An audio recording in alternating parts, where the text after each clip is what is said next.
বাংলার কিংবদন্তি নায়িকা সুচিত্রা সেনের জন্ম 1931 সালে 6 এপ্রিল এবং মৃত্যু 17 জানুয়ারি 2014। তার জন্মগত নাম ছিল রমা দাস গুপ্ত। বাংলাদেশের পাবনায় হিমসাগর গোপালপুরে সুচিত্রা সেনের বাড়িটি অবস্থিত।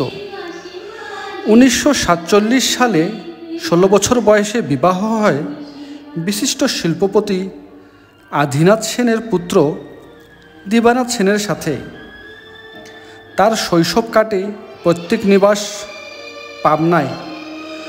নবম শ্রেণী পর্যন্ত লেখাপড়া করেন তিনি পাবনাতেই।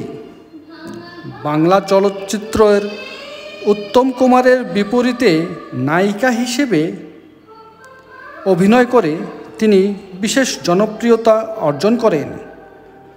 1963 সালে 7 পাকে বাঁধা চলচ্চিত্রে অভিনয় করে মস্কো চলচ্চিত্র উৎসবে সুচিত্রা সেন সেরা অভিনেত্রীর জন্য রৌপ্য পুরস্কার পান। তিনি প্রথম ভারতীয় অভিনেত্রী যিনি কোনো আন্তর্জাতিক চলচ্চিত্র উৎসবে পুরস্কৃত হয়েছিলেন। 1972 সালে পদ্মশ্রী সম্মাননা প্রদান করা হয় তাকে।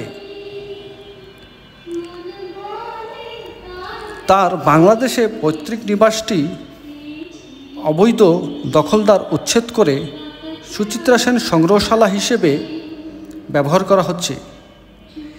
এখানে তার ব্যবহৃত আসবাবপত্র, চলচ্চিত্র পুরস্কার, স্ক্রিপ্ট, ছবি সংগ্রহ করা হয়েছে সর্বসাধারণের জন্য। এই সংগ্রহশালাটি সকাল 10টা থেকে বিকেল 5টা পর্যন্ত খোলা থাকে। প্রবেশ মূল্য মাত্র 5 টাকা। আপনারা দেখতে পাচ্ছেন এই সংগ্রহশালার দেওয়ালে তার বিভিন্ন চলচ্চিত্রের ছবিগুলি সাজানো রয়েছে দর্শনার্থীদের জন্য।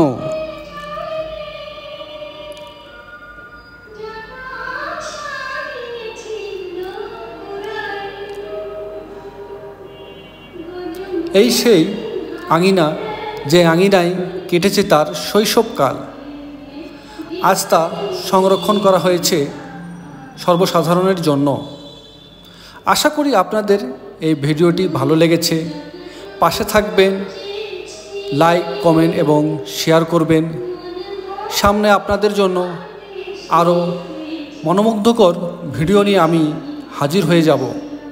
ততদিন সাথে থাকার অনুরোধ রইল। ধন্যবাদ।